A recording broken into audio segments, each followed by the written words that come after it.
Bom, antes da gente começar a falar de Java, a gente tem que entrar numa parte muito importante da programação, que é a parte da orientação a objeto. Então, a orientação a objeto ela nada mais é do que uma forma, um conceito de desenvolvimento de software. Tá? Vocês devem estar acostumados, quem já fez faculdade, quem já estudou um pouquinho de programação, da forma não orientada a objeto, a forma procedural, a forma através de procedimentos, que é a forma mais comum hoje de se programar e também a forma mais fácil. Muitas linguagens de programação dão suporte à forma procedural, como por exemplo o próprio Delphi, o Pascal, C, PHP e assim por diante. Infelizmente, essa forma de programação ela é uma forma bastante ultrapassada e antiga e que não gera nenhuma produtividade para a gente. Então, talvez o maior defeito da forma procedural é a não produtividade, e também a complicada manutenção que se gera consequentemente de um software. Então, depois de já bastante tempo, surgiu a orientação a objeto, e algumas linguagens foram feitas já baseadas na orientação a objeto, outras tinham a procedural e depois implementaram o conceito de orientação a objetos, como por exemplo o PHP, o COBOL também, e assim por diante. Então, hoje para mim, pelo menos, estar dentro do mercado como desenvolvedor, e até mesmo como analista de teste, enfim, qualquer coisa, eu tenho que ter o conceito de orientação a objeto. Preciso desse conceito para entender o que é um software orientado a objeto e principalmente se eu quero estudar alguma linguagem orientada a objeto, como Java, como Sharp e assim por diante. Dentro da orientação a objeto, a gente possui uma coisa que a gente chama de pilar. São os 4 pilares da orientação a objeto, que nada mais são que a abstração, herança, polimorfismo e encapsulamento. Tá? Seguindo uma ordem, a gente teria abstração, encapsulamento, depois herança, depois polimorfismo, seguindo uma ideia de hierarquia de quando eu vou utilizar cada um. Tá? O primeiro pilar, então, que seria a abstração, ele é o mais importante e talvez o mais simples de se entender, mas o mais difícil de aplicar na prática. Entender a abstração é muito fácil. Entender a orientação a objeto é muito fácil, mas colocar em prática é um pouquinho mais complicado. Já treinei centenas de alunos na parte orientada a objeto, desde o básico da lógica até a orientação a objeto. E uma coisa que eu sempre percebo é justamente essa. É muito fácil passar o conceito da orientação a objeto, mas as pessoas elas têm um pouquinho de dificuldade, evidentemente que nem todas, mas em grande maioria, de pôr na prática aquilo, de raciocinar de forma orientada a objeto, sair daquele modelo procedural e já ir direto para a orientação a objeto. Por isso que é muito mais fácil quem já começa a programar de forma orientada a objeto, porque aí vai achar mais fácil de programar do que tu conhecer um paradigma como procedural e depois ir para a orientação a objeto. Tá? Então, vamos começar aqui com a abstração. Dentro da abstração, a gente costuma ter o ato de abstrair alguma coisa. Então, a gente tem que pensar que tudo que existe, a gente tem que abstrair. E tudo que existe pode ser denominado de classe. Então, a gente tem, por exemplo, o carro, que é uma classe, a gente tem a casa, que é uma classe, a cadeira é uma classe, a mesa é uma classe. A gente sempre tenta se basear no mundo real para entender como funciona a orientação a objeto. Então, partindo desse ponto, no mundo real, a gente começa a pegar os itens que existem no mundo real e dizer que ele é uma classe. A partir dali, a gente vai fazer a abstração daquilo. A gente vai, por exemplo, abstrair as suas características daquela classe. Tá? Então, a gente tem um exemplo aqui no slide de uma planta de uma casa, onde a gente define características dessa planta. A gente está dizendo que essa planta de uma casa ela é uma classe. Então, numa planta de uma casa, no mundo real, ela tem característica, por exemplo, quantos quartos ela tem, quantas suítes ela tem, quantos banheiros ela tem, quantas cozinhas, o tamanho do salão, o tamanho do quarto, quantas portas, quantas janelas, a área da casa, a área externa, a área total. Isso tudo são características que essa planta possui. Então a gente pode dizer que planta de uma casa seria uma classe. Com certeza você deve ter ouvido falar no termo classe, né? Então uma classe é basicamente isso, é um modelo de uma coisa que ainda não existe. Por quê? Porque a planta de uma casa ela não existe, ela só vai existir a partir do momento que eu criar essa casa baseada nessa planta, nessa classe. Tá? O ato de abstrair é você pegar características e ações. Por exemplo, se for pegar a pessoa ela é uma classe onde ela tem a seguinte característica: cor do olho, tamanho, peso. Essas seriam as características de uma pessoa. E ela tem ações, que é andar, comer, falar. Então, essas seriam as características e ações. Se eu pegar, por exemplo, o carro também tem característica, a cor do carro, a velocidade que o carro atinge, a marca do carro, o modelo do carro e assim por diante. Quais seriam as ações do carro? Nas ações eu teria andar, parar, ligar, desligar e assim por diante. Então, essa é um pouquinho das características e ações de uma classe.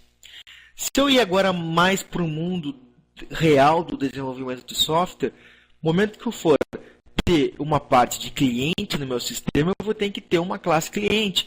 E essa classe cliente também tem que ter características e ações. Quais seriam as características? O nome, o CPF, o e-mail, data de nascimento. Essas seriam as características. Quais seriam as ações? Salvar, buscar, listar, excluir, telefonar. Então, essas seriam as ações. Tá? Uma classe, ela é, por exemplo, uma planta de uma casa. Ela é uma coisa que não existe ainda, mas ela é um modelo daquilo que vai existir. Aí, na orientação ao objeto, a gente também possui o termo objeto, evidentemente, porque eu programo pensando em objeto, orientado ao objeto. Então, quando eu tenho uma planta de uma casa, eu vou criar uma casa. Quando essa casa ela existe, ela é criada, ela se torna um objeto. E esse objeto, então, passa a ser uma instância da classe planta de casa. Então, eu tenho o objeto casa, que é uma instância da classe planta casa. Certo? Então, planta da casa é uma classe e objeto é a instância daquela classe.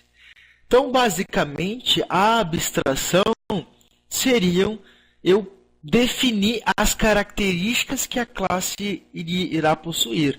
Tá? Então, esse é basicamente o termo usado em abstração.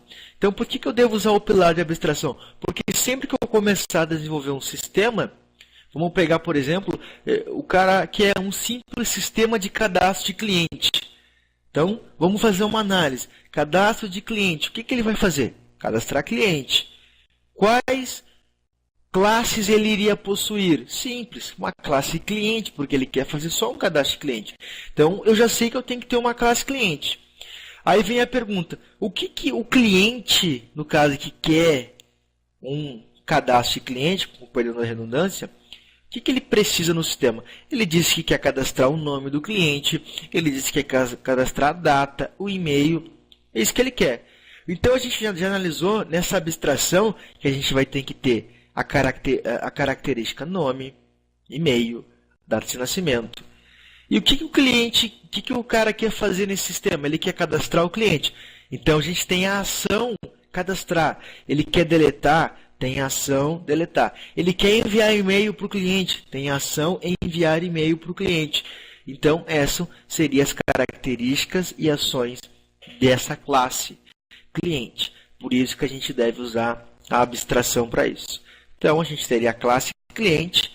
E quando eu instanciasse aquela classe cliente, ela iria se tornar um objeto. A palavra instanciar, de instância. Tá? A partir de uma classe, eu posso ter vários objetos.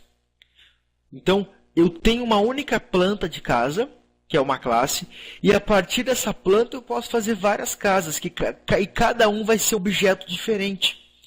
Por isso, se eu tiver 10 casas e eu quebrar a janela da primeira casa, as outras 9 casas vão estar com a janela normal, porque eu só quebrei a janela daquele objeto inicial. Os outros objetos, que também foram criados a partir daquela casa, eles não tiveram a janela quebrada, mesmo que eles sejam da mesma classe. Cada objeto ele tem uma vida, vamos dizer assim. Ele tem valores em memórias diferente de outro objeto. Então, não é porque eu instanciei uma vez a casa e instanciei de novo que eles vão ter os mesmos valores. Não, eles podem ter valores diferentes, porque eu posso ter no objeto 1, que também é da classe planta casa, a casa como vermelho, e no outro objeto da classe como amarelo. Então, automaticamente, eles vão ter a mesma característica no sentido de ter cor da casa, mas as cores das casas vão ser diferentes. Então, esse é um pouquinho da classe e do objeto e do termo abstração. Essa é a parte mais importante de início de quando for pensar na orientação ao objeto. Tá? Então, esse seria o primeiro pilar da orientação ao objeto. Vamos aqui a uns exemplos. Ó. Eu comentei de características. O que são características? Começam a esquecer agora a palavra característica. Característica é igual a atributos. Então, comece a pensar que característica é atributos, porque na orientação ao objeto se fala atributos.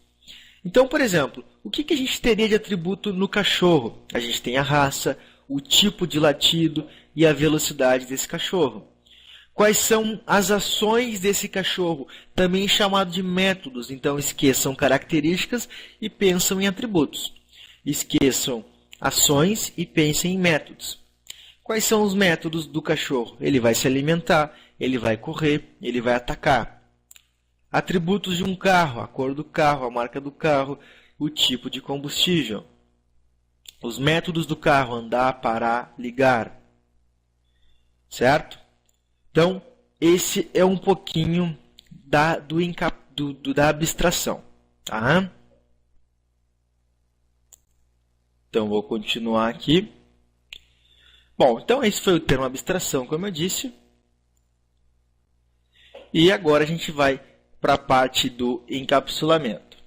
No começo desse nosso treinamento aqui, a gente vai falar um pouquinho de teoria e depois a gente vai para a prática, tá?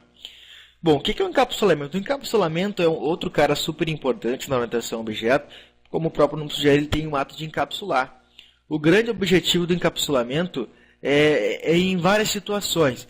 O ato de encapsular, ele tem o objetivo também de esconder alguma coisa. Né? Você vai encapsular uma coisa dentro da outra, por exemplo.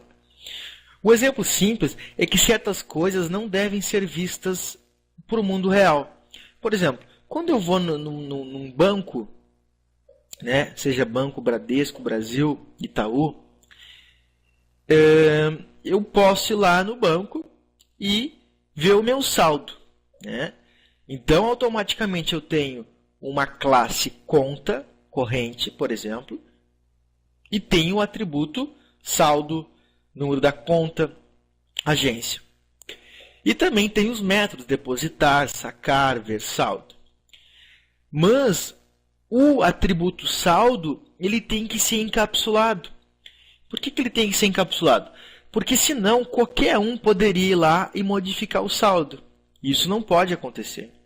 A única forma de eu modificar o meu saldo é fazendo um depósito, ou fazendo uma transferência, ou fazendo um saque. Essas são as formas que eu tenho de modificar o saldo. Então, a gente pode dizer que o atributo saldo ele é encapsulado. Encapsulado aonde? Encapsulado no método sacar, no método transferir e no método depositar. Ou seja, ele ficou escondido lá. Por quê? Porque ninguém pode ter acesso ao saldo a não ser visualizá-lo, mas ninguém tem o ato de modificar. Então a gente usa esse ato